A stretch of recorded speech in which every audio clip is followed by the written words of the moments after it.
អរគុណអ្នកដែលបានផ្ញើឲ្យញ៉ាំនេះគូលែនញ៉ាំមកទាំងថងហ្មង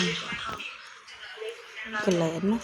ដល់រដូវផ្លែគូលែនណាបងអូនណា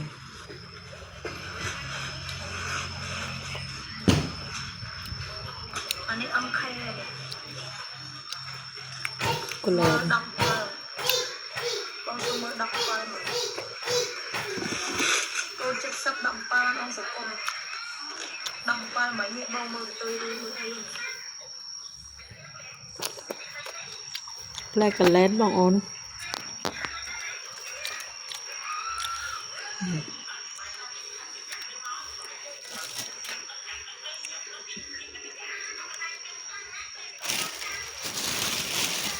យើងដាក់ថងដាក់ចាក់ដាក់ច្រៃកុំឲ្យខូចវាញ៉ាំអត់តាន់កុំឲ្យខូចចឹងមានតែចាក់ដាក់ច្រៃបងអូនគូលែនអត់សូវផ្អែមខ្លាំងឯងជូរអែមបងអូនគូលែននេះឡើងជាពូជខ្លះណាផ្អែមតែពូជនេះញ៉ាំទៅជូរអែមអត់ទៅផ្អែមទេអត់ទៅផ្អែមខ្លាំងអងមួយមើលបកបានញ៉ាំអត់នោះបកបានមកស្អុយបងស្ងាញ់ណាបងប្អូនណាមើល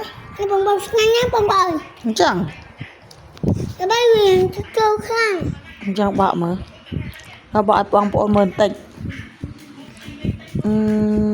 មិនថ្មិញខាំទៀតមើលបង្ហាញសាច់តិចបង្ហាញសាច់វាមកបានអូខេអីបែបបងនេះលឿន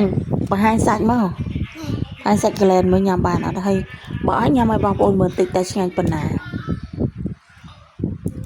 វាជូជូ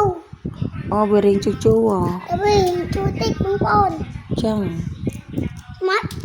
ឆ្ងាញ់ណាស់ជួយវាជូតិចចឹងខំជូអត់ជូហើយញ៉ាំមើលខាំមើលតិចមើលជាតិអត់1 2 3ហ្នឹងឆ្ងាញ់ហ៎ជូរអត់ជូរអែមហ៎បង្ហាញមើលបង្ហាញកលែនតិចមើលនៅគេហៅផ្លែអីគូលែនអូស្គាល់ផ្លែគូលែនទៀតអូនធំអូនស្គាល់ផ្លែគូលែនណាបងប្អូនកូនខ្ញុំគាត់ស្គាល់ផ្លែគូលែនគាត់កំពុងតែញ៉ាំ